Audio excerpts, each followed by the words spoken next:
Oi, pessoal, tudo bem?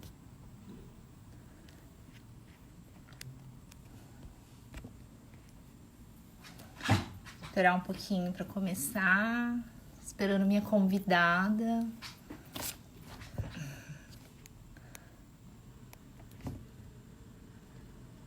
Aqui.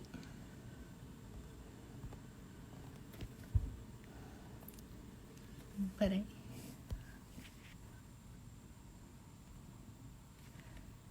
Ixi.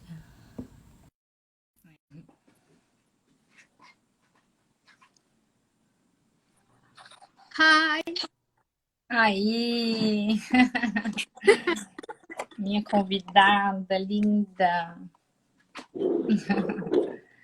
E aí, tá muito sol aí? tá, eu dei até fechei um pouco aqui como é que chama? A persiana, porque ó como tem muita luz lá fora ainda. Ai, que legal, que delícia. Aqui são 6 da tarde, né? E já começou o verão.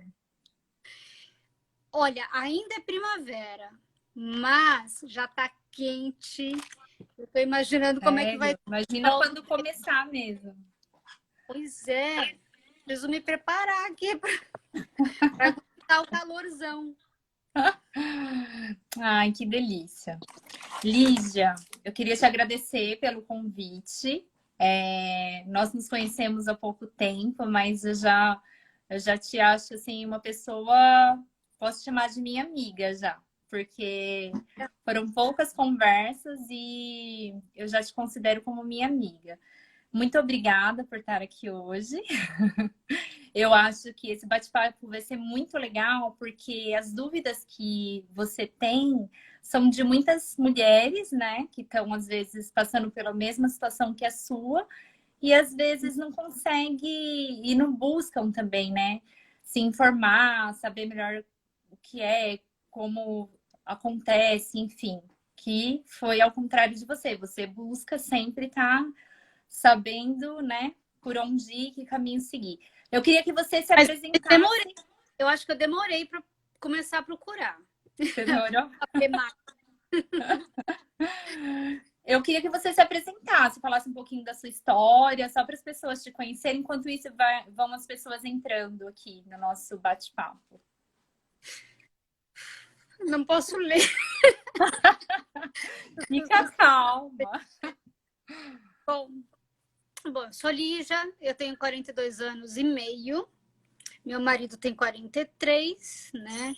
A gente casou, não deu um ano ainda. Mas antes de casar, enquanto a gente estava namorando, já falamos, vamos ter filhos, não vamos ter filhos e tal. Só que ele tem vasectomia. Ele tem vasectomia, fez há 13 anos atrás. Ele tinha uns 30 anos quando ele fez. Então, a gente já sabia que não ia ser fácil. E então, a gente casou há menos de um ano, eu mudei para os Estados Unidos, vim para cá, adaptação, mudança, me desfazer das coisas do Brasil e esperar também ter o green card, né? Para ter uma segurança de que eu teria toda a documentação. Eu sempre fui muito meio planejada, imagina que eu ia, né, querer engravidar também agora sem nada. Então, esse é um resumo da nossa história, de quem Então, somos. tá. Eu vou começar a te fazer umas perguntas que foram nos mandando ao longo, né, desses dias que nós fomos divulgando a nossa live. Uhum. E eu já vou começar. Lígia, no momento você só decidiu agora que você se casou, né? Você decidiu ser mãe, foi agora que você pensou. Mas em algum momento da sua vida mais jovem, você foi informada da possibilidade de congelar óvulo, se você decidisse no futuro maternar ou não, enfim? Não, Não. a minha irmã vai brigar comigo, mas assim, recentemente, né, algumas amigas ou minha irmã falaram, precisa congelar o óvulo, mas assim, na época que eu precisava, que eu deveria ter feito com 35 anos, não, nem ginecologista, nem, não sei, nada, nada. Eu lembro uma vez que a minha gineco ainda falou assim, tá na hora de engravidar. Eu falei, como assim? Não, será que ela quer... Passa umas coisas na cabeça, será que ela quer... Tá promovendo o quê? Porque acho que na cabeça dela era isso, ó, você tá ficando velha, presta atenção, mas eu não tive essa leitura, né? Para mim foi, não, imagina, não tô nem casada, pensar em filho, como? Tá fora da minha realidade. Então, não vi nada antes de fazer 40 anos. Quando eu fiz 40 anos, aí eu... Opa! Entendi. Então, você decidiu, você começou a pensar em ser mãe aos 40 anos. Antes disso, a Lígia, ela nunca quis ser mãe, para Não, ela era uma... não, eu sempre quis ser mãe. Eu sempre Você pensei sempre que quis uma ser hora mãe. eu ia ser mãe. Eu sempre, tipo, vai chegar a hora. Mas eu nunca me programei para ser. Porque eu falo, a hora que eu casar, a hora que eu já estiver formada, a hora que eu estiver estudando, estabilizada, aí eu penso, não vou ficar antecipando, né? Entendi. Mas eu sempre pensei que eu seria, só que eu não imaginei que ia ser agora, aos 42,5, tipo, opa, tô velha. E agora, Lígia, nesse momento, você se sente preparada em ser mãe? Como que tá isso para você? Você se casou, você tá com uma vida estruturada, você tá morando nos Estados Unidos, né? É. E agora sim você fala, não, esse é o momento, agora eu quero ser mãe. Você tá preparada para ser mãe? Sim, eu acho que tem dúvidas e medos, mas eu tô mais tendendo, tipo, tá na hora e eu quero, do que os medos que ficam por trás, dúvidas e 1 milhão de coisas, né? Com certeza. E aquela grande história, se a gente pensar muito, a gente nunca faz, né? A gente precisa agir logo. É Exato. bem isso. Eu brinco que no meu segundo filho, se eu pensasse mais um pouquinho, eu acho que eu desistiria, porque, gente, é uma loucura, é uma loucura. Trabalhar, cuidar, nossa, é uma loucura. Não, e a Mas graças a Deus, deu tudo experiência certo. de família e de amigas, a gente vê que não é fácil. E Não é fácil.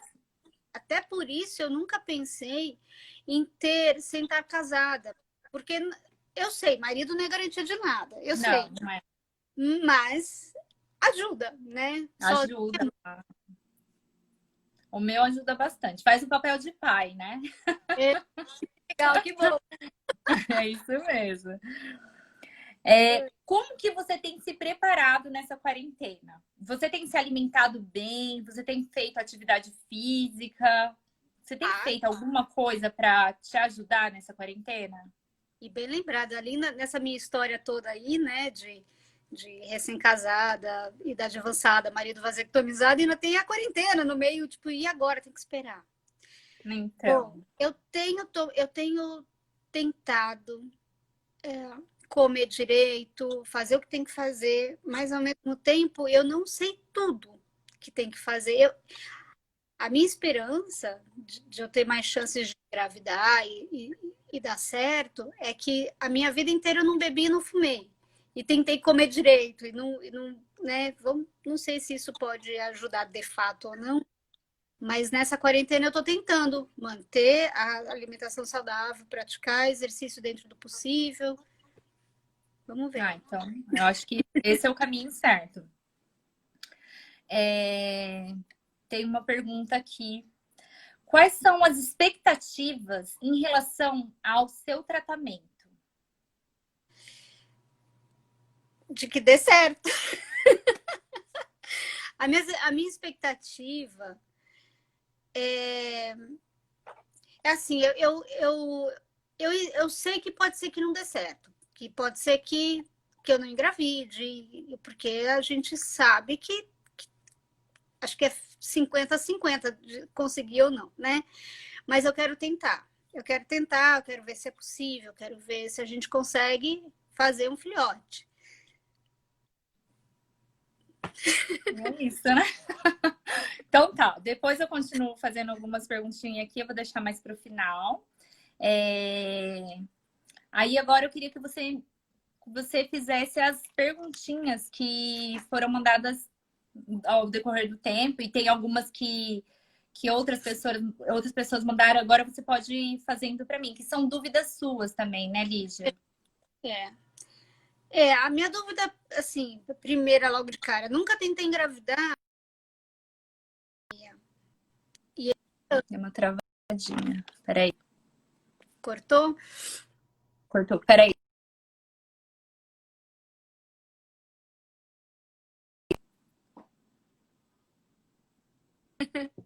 Acho que voltou. A internet do Brasil é ruim, hein?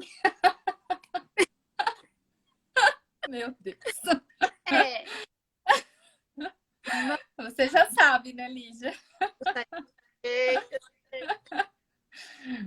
então, a minha dúvida é assim, a vasectomia dele, depois de 13 anos, né? Como é que é depois de 13... Assim, a gente optou por não reverter, porque a gente deu uma estudada nisso e viu que ele fazia uma operação, esperar o resultado, ver se dá certo ou não, é muito mais demorado, não temos tempo. Mas tirar dele, juntar com o meu e colocar de volta é muito mais possível, né? Com certeza, com certeza. É um Mas procedimento super tranquilo, né? tá. É feito com uma agulhinha de insulina ali, uma. Então, assim, é muito tranquilo. O paciente é anestesiado, então, assim, ele não vai ficar vendo, porque para homem acho que é muito doloroso, né? Enfim. Mas, assim, Antes. é muito tranquilo, vai tirar direto da fonte, sabe? De onde tem ali os espermatozoides. Então, é um procedimento rápido, tranquilo, e ele vai no mesmo dia pro procedimento com você. Ele vai estar numa sala e você em outra. Enquanto você faz a punção, ele vai fazendo a punção dos espermatozoides ali ao mesmo tempo. E aí vai tirando o espermatozoide, entregando para andrologista ou para embriologista ali, e ela vai olhando e vai dando um feedback para ver se tem, se não tem, como é que tá, enfim. Isso não danifica de alguma forma o sêmen ou o óvulo, o fato, né? Tira lá de dentro do corpo, chega num ar-condicionado, uma sala com luz, com Wi-Fi. Você Então, vai curar eles, não dá problema? Então, os laboratórios, os procedimentos de reprodução humana e o laboratório de embriologia em si são todos muito bem preparados, né? Eles simulam o corpo humano, só que do lado de fora, né? Então, todas as temperaturas são adequadas, a umidade é adequada, é tudo muito controlado. São placas aquecidas, tudo permanece a 37 graus. Então, tudo é manipulado com esse controle. Uma clínica boa, uma clínica séria, ela tem um bom controle de qualidade. Isso faz diferença em todo o tratamento, sabe? O controle de qualidade é isso, sabe? É manter a temperatura adequada, igual do corpo humano, manter os meios de cultura, que é onde os embriões e depois até mesmo o sêmen vai ficar, com os pHs adequados. Tudo isso influencia no resultado final. Mas hoje em dia as clínicas são muito bem preparadas e todas elas têm um bom controle de qualidade, e isso não precisa ficar com medo. E isso tudo é muito seguro, Lígia. A gente deixa o mínimo possível de exposição, é tudo feito com muita rapidez, assim, e muita tranquilidade, sabe? Para que dê tudo certo. E são pessoas altamente capacitadas, estudadas, com grandes experiências. Então, não precisa, em relação a isso, pode ficar tranquila, porque é muito, muito, muito tranquilo mesmo. Muito, o preparo é muito grande envolvendo tudo isso. Afinal, a gente está tratando de vida, né? A gente não está falando, a gente está tratando de sonho, né? Então, é muito seguro. Em relação à parte masculina, o homem faz o espermograma para saber a quantidade e acho que existe um outro exame para saber a qualidade. Isso é você também que vai fazer essa análise de Isso, a qualidade deles? isso. Porque Sempre tem um embriologista e um andrologista. O andrologista cuida só da parte do sêmen, né? E o embriologista cuida do embrião, do óvulo, enfim. Mas tem clínicas que só tem embriologista que fazem as duas partes, tanto a do andro quanto a da embrio. Eu faço duas partes, enfim, acho que a maioria dos embriologistas fazem as duas partes, tanto a embrio quanto a andro. Então, é isso, a gente vê a qualidade, a quantidade e a morfologia, ou seja, a carinha dele ali, para ver se ele tá bonitinho, se ele é viável ou não, que é o Kruger. Alguém falou do Kruger aqui, né? para ver, a gente consegue, olhando através do microscópio e vendo a qualidade de cada um deles, para ver como é que eles estão, qual que é as anomalias deles Não mais adi- gritantes, Porque não entendeu? Por adianta exemplo. a gente fazer a fertilização se o esperma não tiver 100%, né?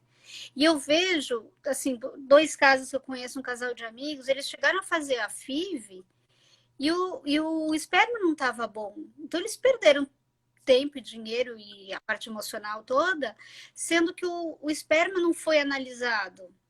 E aí Não, então, normalmente a gente começa, né, ao iniciar um tratamento de fertilização in vitro, os exames que são pedidos ao casal, por exemplo, é o cariótipo, é para os dois, os exames hormonais são para os dois, aí a análise seminal, que é essa que você está me falando, que não pediram para esse casal, tem que também ser pedida para os dois, porque a gente vai ver normalmente as pessoas acham que o problema é só na mulher. E não é, né, Lígia? O problema é no casal. A gente está investigando um fator de infertilidade que pode ser tanto do homem quanto da mulher. A gente tem que saber onde que está o problema, entendeu? Pode ser morfologia, né? Que é um caso. Pode ser. E a gente tem que investigar. Às vezes a paciente vai tentando vários ciclos e não foi investigado direito, enfim, aí a morfologia daquele paciente era muito alterada, que tinha até, sei lá, fragmentação de DNA, e não foi investigado, e a causa aborto, falha de implantação, enfim. Por isso que precisa ser muito bem investigado, mas é sempre o casal, tá. sabe? Para a gente saber aonde a gente vai começar, né?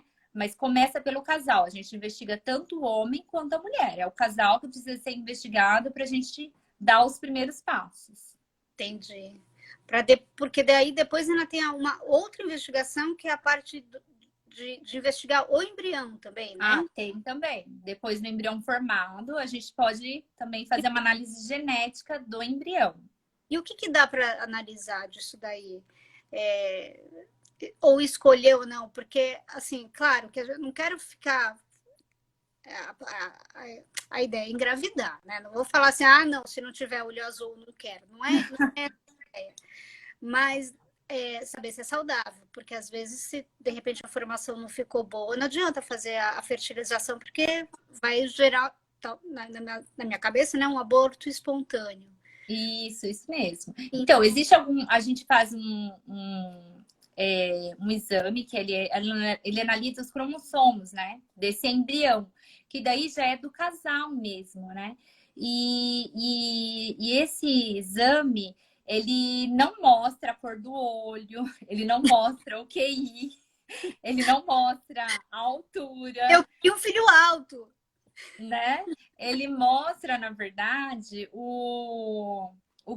as doenças cromossômicas, né? E são algumas doenças, como síndrome de Down, síndrome de Patau, são algumas doenças que ele investiga. Tá. É, e aí, realmente, se esse embrião não for viável, se esse embrião não for compatível à vida, você vai receber um laudo falando: olha, Lígia, nós temos tantos embriões que são viáveis, que são euploides, que nós chamamos, né?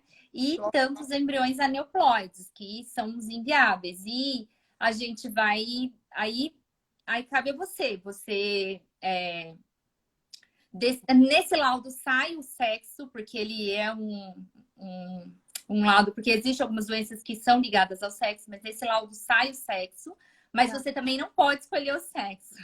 No Brasil não é permitido escolher o sexo.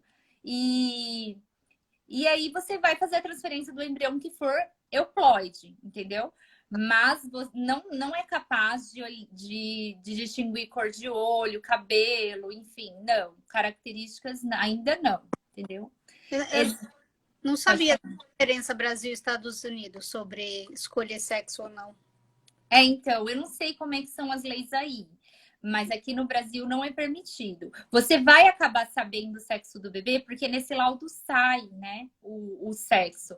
Então, você vai acabar sabendo ou não. Você pode falar: olha, eu quero transferir um embrião euploide, vocês decidem aí, e a gente transfere e depois você faz o seu chá revelação. Não tem problema. A gente pode não contar o sexo para você. Você só vai ficar sabendo se ele é compatível ou não à vida, enfim. É isso. Dá para esconder. E agora, nessa época de corona, tá tudo parado? Então, as clínicas, elas estão reabrindo aos poucos. E agora, porque aqui a curva ainda tá subindo ainda, né, Lídia? Acho que tá diferente. Aí vocês já voltaram às normalidades? Eu tô achando que a gente já atingiu o pico e tá começando, pelo menos parou de crescer. Não passou de 78 mil. Então, pronto. Aqui ainda está subindo bastante, então a gente está esperando um pouco passar tudo isso, né? Porque não é que o embrião, não é que o óvulo, o espermatozoide possa ter, né? Vir a ter alguma carga, enfim, ter algum problema no gameta. Não é isso. É mais por uma questão social, por exemplo, de ficar fazendo com que a paciente se desloque até a clínica. Esse deslocamento, como é que foi? Depois ela estar na clínica com outras pessoas, ela transmitir o vírus ou, né, acabar se infectando. Então, assim, a gente está deixando para as pacientes realmente que precisam, que são as pacientes que estão fazendo tratamento de câncer. Essas pacientes, elas têm uma certa urgência em fazer a preservação da fertilidade, né? Que a gente não tem o que fazer. Então, essas pacientes, elas estão na prioridade. E as pacientes que têm baixa reserva ovariana. Essas pacientes também estão entrando e começando a fazer os tratamentos, porque também não tem como esperar. Para ela, o tempo é crucial. Então, aqui no Brasil está sendo olhado cada caso. Cada caso está sendo olhado com um certo cuidado. Como que a gente tem baixa reserva ovariana? Quando existe um exame que é feito que vê a quantidade de reserva ovariana que você tem, a quantidade de folículos lá que você ainda tem, né? Um exame que, consequentemente, você vai fazer para começar o seu tratamento. E ali eles conseguem ter essa previsão. E com esse exame, é melhor que a paciente vá e faça do que a reserva dela, por conta de tempo, diminua ainda mais e ela não tenha, né, uma reserva ovariana para fazer o seu tratamento. Que eu acho que daí o prejuízo psicológico dela vai ser muito maior do que, né, ela não ter tentado nesse momento. Mas Né? nesse caso seria interessante congelar e esperar. Então, isso, agora, nesse momento, a gente até faz o embrião, tudo, mas todos os casos estão sendo congelados, não estão sendo transferidos. Mas entenda, não é porque está correndo risco o embrião, enfim, não. É mais por uma questão social, por conta de deslocamento, a paciente vai precisar ficar indo até a clínica. Então, assim, todos os casos estão sendo congelados nesse momento, não está havendo transferência. Isso foi uma normativa que saiu da Anvisa, né? Mas assim, Lígia, cada caso tem sido olhado com muito cuidado e especial, individualização, né, daquela paciente. Olhado com muito cuidado, com muito carinho, porque às vezes o esperar vai trazer muita angústia, vai deixar a paciente muito, enfim, muito aflita. Então, cada caso é um caso, não está sendo descartado outras hipóteses, enfim. Bacana, bacana. Um assunto que me, inclusive lendo no seu canal, que me deixou mais preocupada é que existe assim a pessoa uma menor chance de gravidez, o fato de ser vir de um homem vasectomizado com uma idade avançada, depois da mulher aos 35, com um homem que foi vasectomizado, cai para 60% a chance de gravidez. Isso é isso? Eu entendi direito? Então, assim, as chances, por conta do seu marido ser vasectomizado há um bom tempo, tipo, há mais de 10 anos, ele diminui um pouco a chance, mas, assim, a gente precisa estudar o caso de vocês. Isso não tem como eu dizer, né? Assim, a gente precisa ver os exames para saber como é que tá, porque às vezes tá muito bom, né? Às vezes, enfim, não tem como saber. Às vezes você também tá respondendo super bem, enfim. Então, a gente precisa analisar, ver os exames, ver tudo com cuidado, para a gente ter para onde ir. Aí essa resposta não tem como te dar, assim, Tá. a princípio, mas, assim, cabe uma investigação, né? É aquilo que eu acho que a gente investigando, a gente vai ter um norte, né? Vai ter uma melhor expectativa para te dizer, assim. Mas sim, um homem vasectomizado há mais de 10 anos, ele tem uma diminuição, né, da quantidade de espermatozoide ali, enfim, reflete um pouco. Mas a gente tem que olhar com cuidado, com carinho, para ver o seu caso. Tá. E quanto tempo mais ou menos demoraria tudo isso? Assim, analisar o esperma dele, depois analisar os meus óvulos, ver quantos óvulos eu tenho, são bons, se não são bons, e até, tá, fazer a FIV em si. Tudo isso demora muito? É tudo, são exames, né, Lídia? Tudo depende de onde você vai fazer, enfim, se você vai fazer aí, se você vai fazer aqui. Eu não sei quanto demora aí, essa informação realmente eu não tenho. Mas aqui no Brasil, em torno de, sei lá, de 20 a 30 dias seria o máximo, assim. Você estaria com todos os exames prontos, sabe? Pra gente iniciar, pra gente começar o seu tratamento. A Gabi está perguntando, o Estúdio Neves está perguntando se tem exercícios que possam melhorar a produção do que? Do esperma ou do óvulo, Gabi? Então, na verdade, atividade física no geral, Gabi, vou te responder tanto para o homem quanto para a mulher.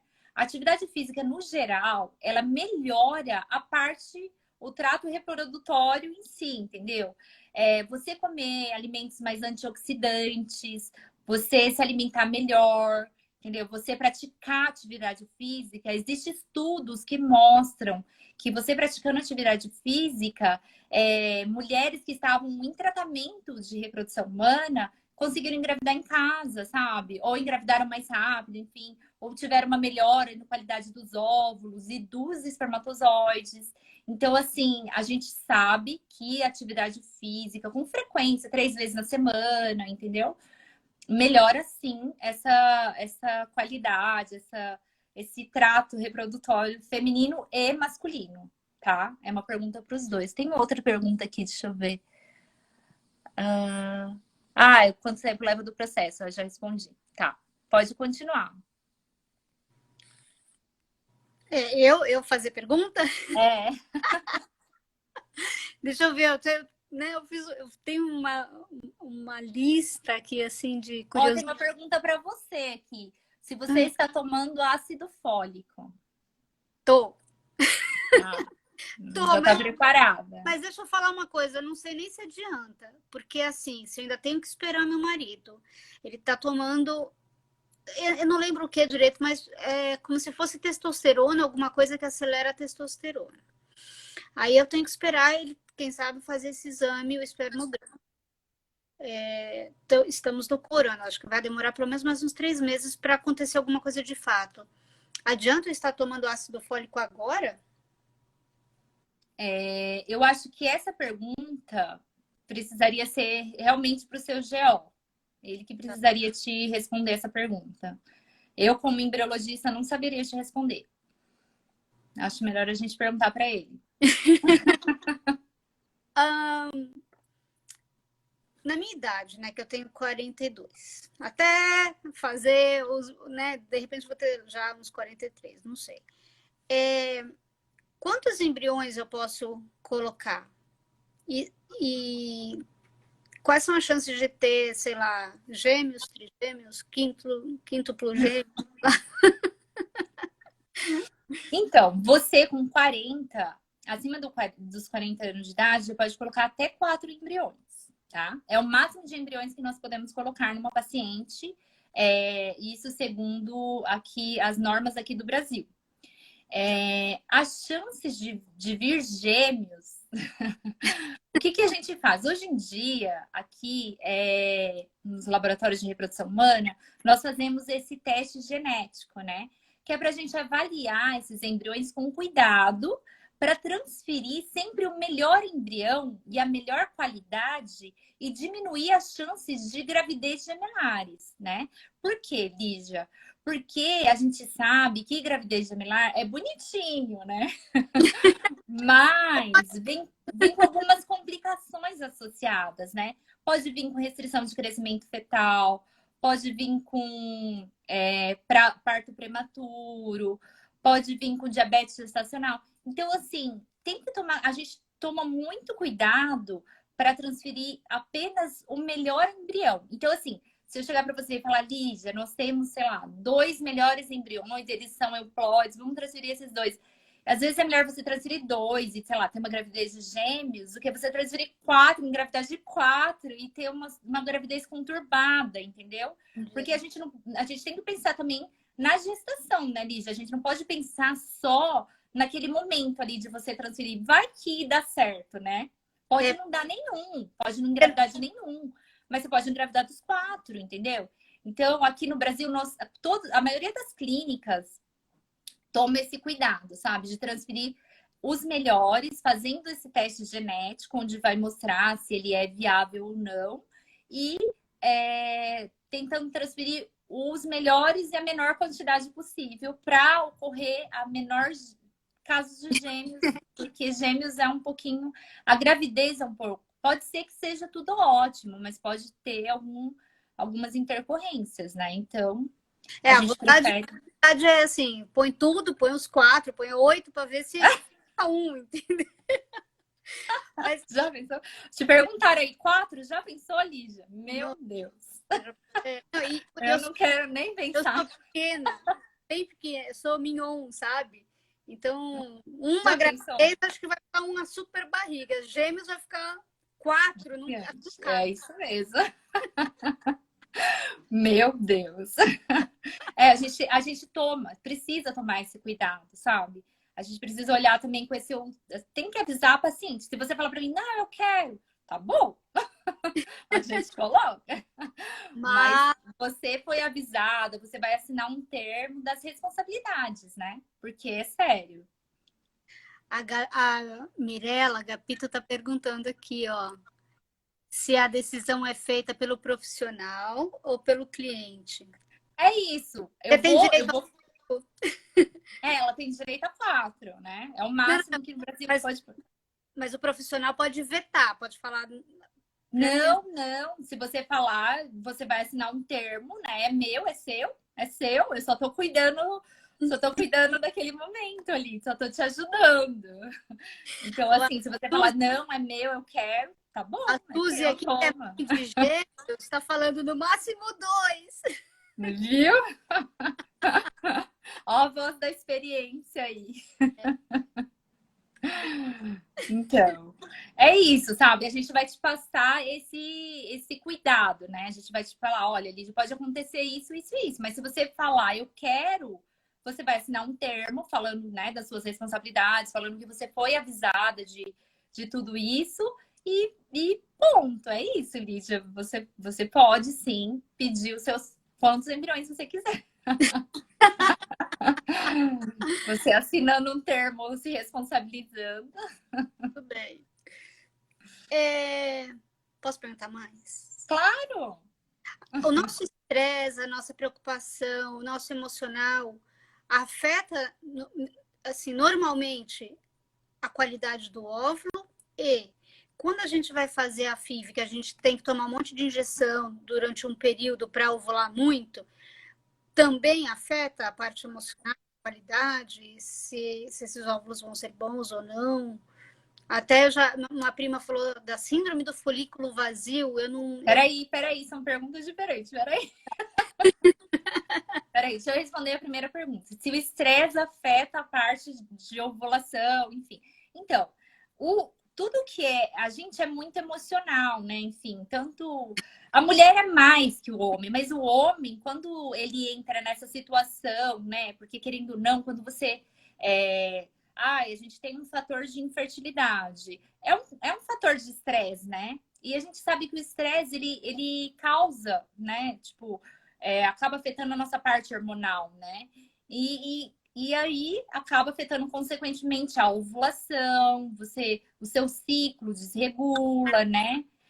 O homem, às vezes ele não consegue ejacular direito, às vezes ele não consegue, enfim, tem também a parte hormonal dele começa a ficar totalmente desregulada. Então, é das duas partes. O estresse, tanto o estresse do trabalho, qualquer estresse, né? Do trabalho, a parte, esse estresse de você estar preocupada com essa tentativa de engravidar. Esse estresse, todos esses estresses afetam, sim. Já tem estudos que comprovam que afeta.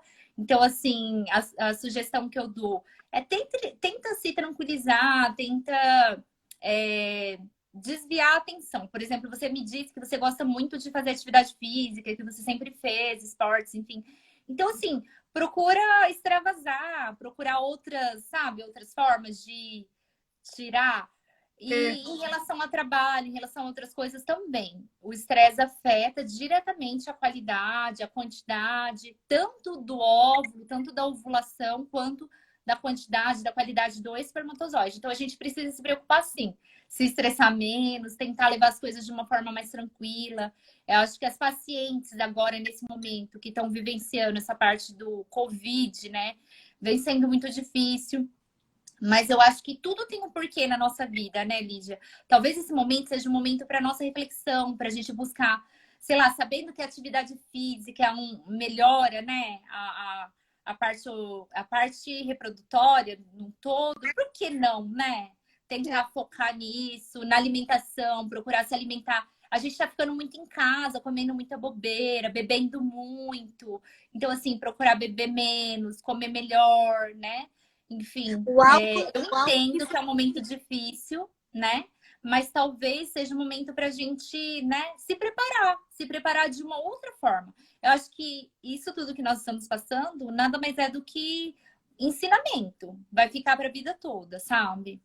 E é isso, assim, esse momento é um momento ótimo para a gente melhorar e tentar nos ajudar nesse momento uns aos outros. É isso.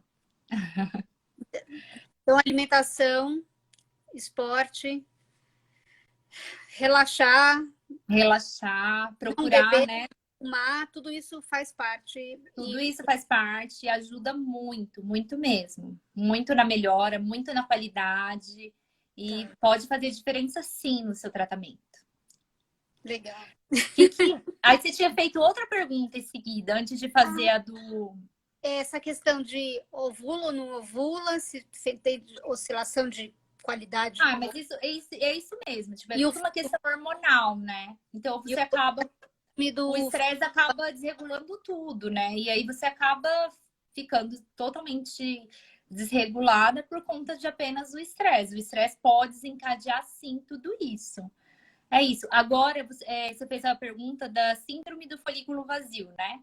Então, a síndrome do folículo vazio nada mais é de que a paciente vai fazer lá o ciclo dela, normal, toma os medicamentos, e quando ela faz o ultrassom, o folículo, ele não tem a presença do óvulo, que é assim, é a casinha do óvulo. E quando vai ver dentro dele não tem o óvulo, entendeu? Mas existe tratamento específico para isso. Pode ficar tranquila. Acho que foi uma amiga sua, né, que fez essa pergunta. Minha prima. Então, pode ficar tranquila. Existe tratamento. Ana Lígia. Ai. Existe tratamento. Então, assim, fique tranquila. Um bom especialista em reprodução humana vai te orientar o medicamento certo, as dosagens certas e vai dar tudo certo.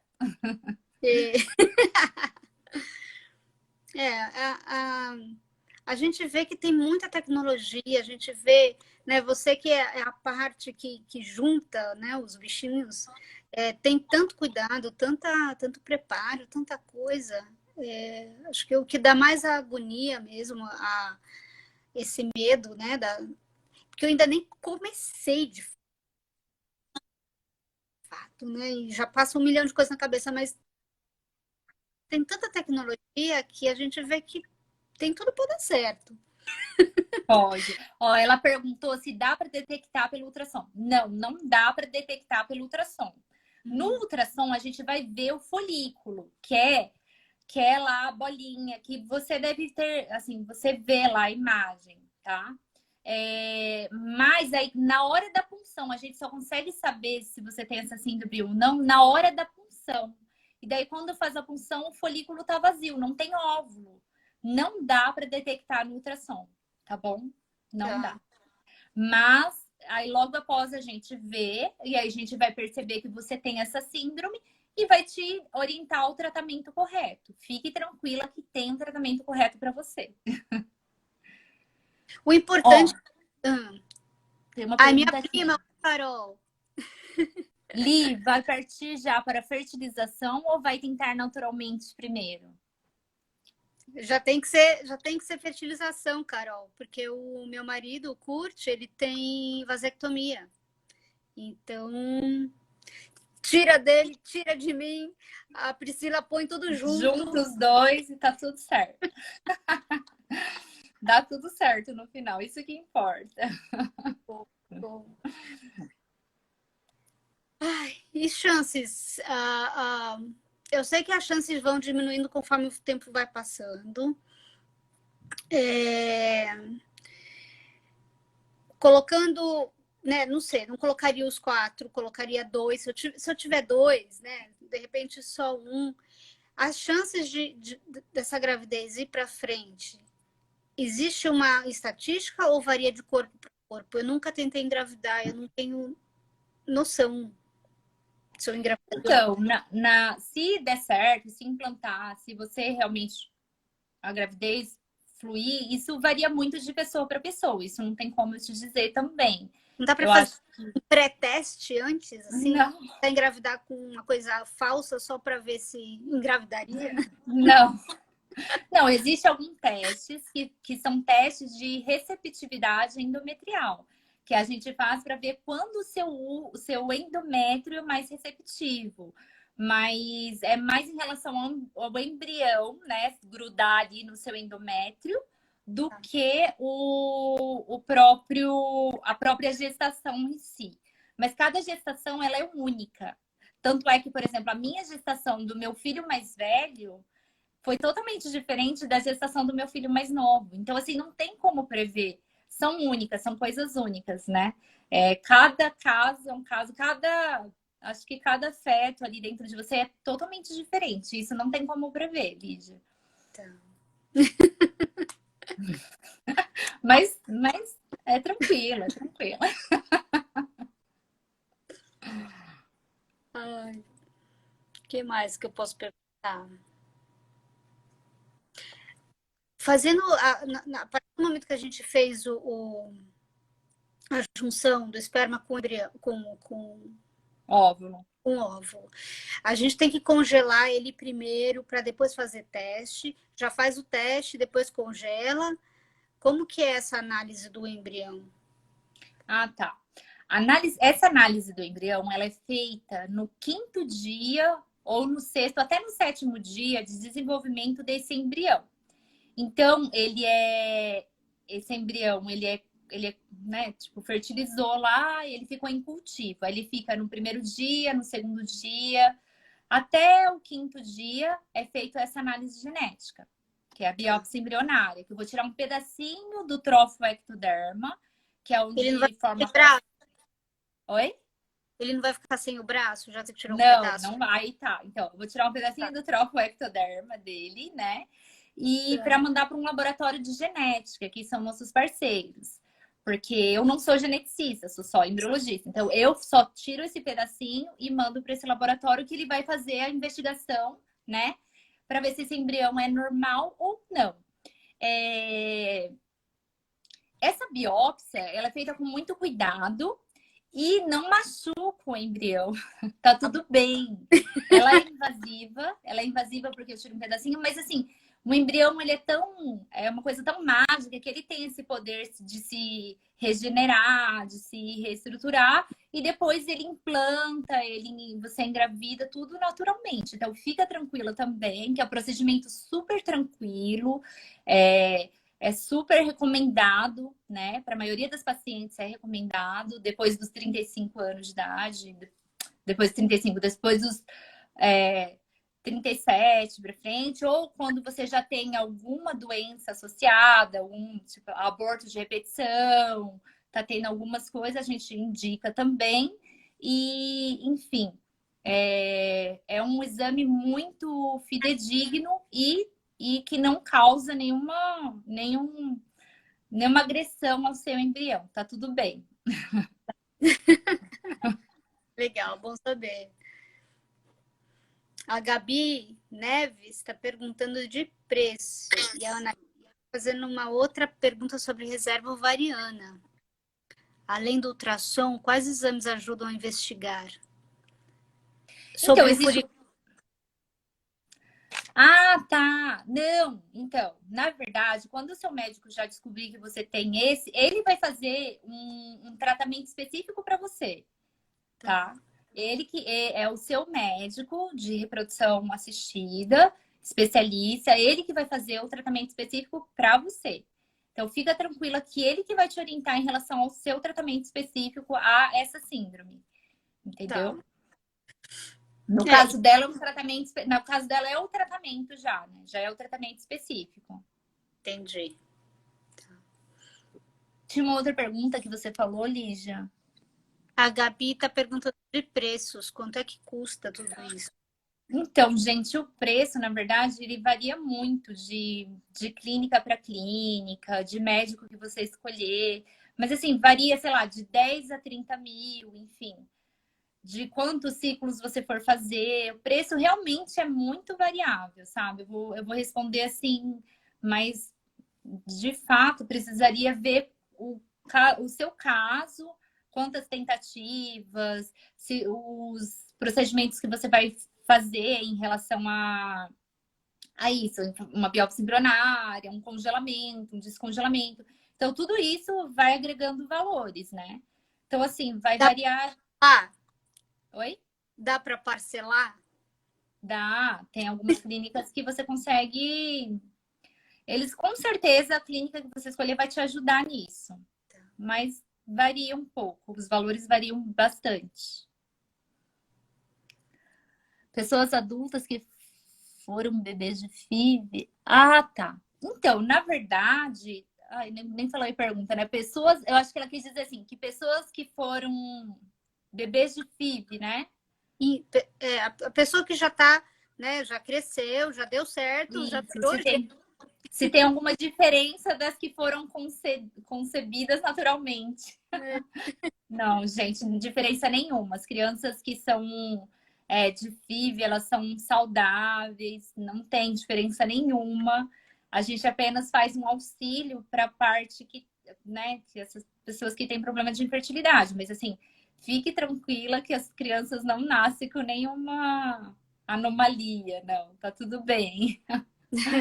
As que nascem, né? Não é porque é bebê de FIV, né? É porque ia nascer da forma natural ou por FIV, enfim. Desconheço, assim. Na verdade, bebês de FIV nascem super naturais, são lindos. vários maravilhosos. Maravilhosos. Tem uma outra aqui. Quem tem DIU Mirena pode engravidar pode engravidar rápido quando tira? Então, logo após quando você tira o DIU Mirena, na próxima menstruação, você pode já começar a tentar engravidar e aí você vai ver ou não se você tem algum problema, se você já tem dificuldade para engravidar, se você precisa procurar um especialista em reprodução humana ou não, enfim. É isso, mas não tem problema nenhum quem usa DIU Mirena. É só tirar e na próxima menstruação já tentar engravidar. A Kátia está perguntando qual é o tempo entre uma tentativa e outra. Isso é uma pergunta interessante, porque, por exemplo, você mesmo falou agora, né? A gente pode fazer um pacote, ou eu já deduzi que você falou isso, que a gente pode fazer um pacote com 1, 2 ou 3 tentativas quando a gente vai. Pode. Entre uma tentativa e outra, quanto tempo que leva? isso vai variar muito do seu estímulo, de como você vai responder, porque existem alguns estímulos que você pode fazer logo em seguida, que a gente chama de do estímulo, né? Então, assim, você pode estimular agora e terminou esse estímulo, você já começa outro, sabe? Então, assim, tudo vai depender de como for o seu caso. Então, assim, isso também é uma individualização. Cada caso é um caso. Então, assim, pode ser que seja, assim, um atrás do outro, pode ser que a gente dê uma pausa, sei lá, de 2, 3 meses, enfim. Isso vai ser, quem vai decidir isso vai ser realmente o seu médico, especialista em reprodução humana. Ele que vai decidir como será o melhor para você, no seu caso, devido a como você está respondendo ao seu tratamento. Legal. Isso é individualizado mesmo, Lígia, não tem como a gente saber. É bem individualização de cada caso. Acho que todo esse processo, né, é impressionante como ele olha, eu já estou falando inglês mesmo, porque ele olha, assim, nano, né, micro, para mim, para o meu marido, mas assim, para os órgãos micros. Então, é impressionante mesmo, é um milagre mesmo. Não, hoje em dia, às vezes a gente começa a estudar o casal, assim, tipo, é isso mesmo que a gente acabou de conversar, tipo, o que que você come, o que que você tá fazendo, o que que você faz diferente, né? Porque às vezes a investigação tem que ser minuciosa, sabe? E é pro casal, gente, não entenda. Nunca é só para mulher. O problema de infertilidade sempre tem que investigar o casal para descobrir aonde está o problema, né? Não é só a mulher que tem um problema, às vezes é o homem. Então a gente investiga o casal, né, Lígia? Sempre assim. Teve uma outra pergunta que você. Pode falar. É que eu tenho você falou isso, eu tenho duas amigas que passaram muito tempo investigando só ela e depois foi ver o problema era com o marido. E perdeu muito tempo com isso. Por né? isso que é importante você saber, procurar um bom médico, né? Você ter uma boa orientação do médico que você vai procurar. Porque se ele é um bom médico, especialista em reprodução humana, ele vai saber te orientar melhor. Ele vai saber pedir os exames adequados, os exames para melhor investigar, para ver melhor para qual caminho ele vai seguir, entendeu? É claro, Lígia, que pode ser que não dê certo, porque a gente tem a chance, né? É uma porcentagem. Mas quanto menos a gente for, né, tipo, minimizando as chances de erros, né? É melhor. Enfim, é uma investigação. Às vezes não dá certo na primeira, mas dá certo na segunda, e assim vai. Ou na terceira, ou na quarta, na quinta, enfim, qual for. A gente fazer muitas, muitas e muitas tentativas antes de dar certo. Quanto tempo demora todo o processo? Desde o começo de você tentar, desde começar a tentar até ver se deu certo a fertilização.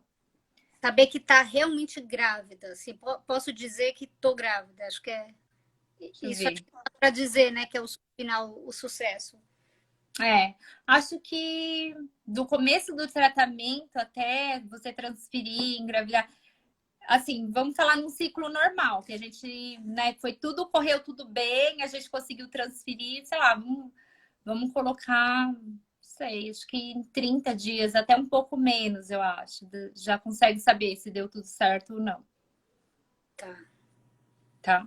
De começar o seu estímulo, fazer a coleta, fazer a fertilização, até dar tudo certo. Um pouco menos, vamos deixar aí, sei lá, uns 20 e poucos dias. Tá.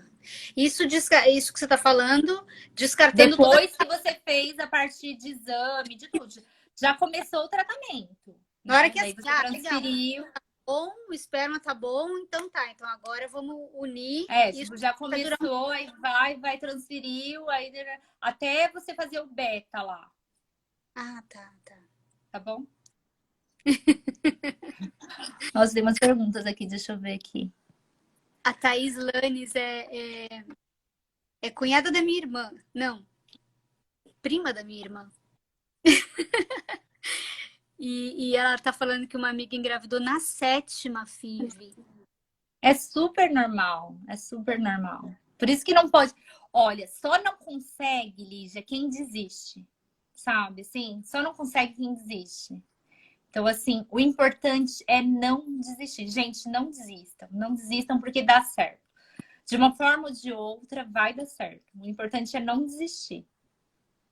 A minha amiga, a, a Kátia, perguntou qual a idade máxima para tentar engravidar?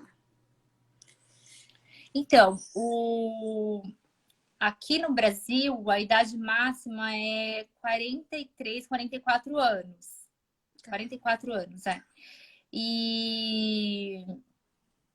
Mas é mais assim, um fator mesmo que eles preconizam, eles preferem que seja assim, porque depois disso acaba diminuindo muito as chances, né? Por isso que precisa ser o quanto antes. Por isso que você, que ainda não decidiu se quer ser mãe ou não, congele seus óvulos, que é a melhor alternativa que você faz nesse momento, né, Lígia? Para você não correr o risco de chegar no futuro e não ter nada. Lígia, a gente falta 3 minutos para a gente acabar. Tá. Eu preciso te fazer uma pergunta para a gente. Eu quero saber rapidinho se você pretende fazer seu tratamento aqui no Brasil. Eu tenho alguns medos. Eu penso nessa possibilidade, mas eu tenho alguns medos porque se eu for para o Brasil fazer e eu tiver que ficar internada por alguma complicação, alguma gestação de maior risco, então eu tenho esse receio. Meu marido, por exemplo, quando eu falei com ele, ele falou de jeito nenhum. Vai que você vai para o Brasil e não volta, assim, não volta nesse sentido de ter que ficar lá, né? Durante a gestação e tal. Mas eu penso porque nessa possibilidade porque é muito mais barato e eu tenho muito mais referências e gente conhecida, médicos conhecidos, você e tudo mais, que eu sentiria mais segura, até por ser no meu idioma, né? E eu queria que você deixasse uma mensagem de você para as outras tentantes. Depois dos 40, assim, o que você diria para que elas continuem tentando e não desistam? Que você decidiu agora e eu queria que você deixasse uma mensagem para gente. Eu quero te agradecer imensamente o convite. Muito obrigada, Lígia. E eu Obrigada. quero que você confie em mim para o que você precisar. O que você precisar da minha ajuda, eu estou aqui para te ajudar, tá bom? Obrigada mesmo, de coração. Acho que a minha mensagem é assim, tem tanta gente legal ajudando. Peraí, 1, 2, 3. Tem tanta gente legal que está ajudando, que apoia, que dá informação e que vai aparecendo ao longo do caminho. A Priscila apareceu agora através da Mirella para mim e é muita a gente nem Ai, tá travando. Corre, você tem 2 minutos. Ai, travou.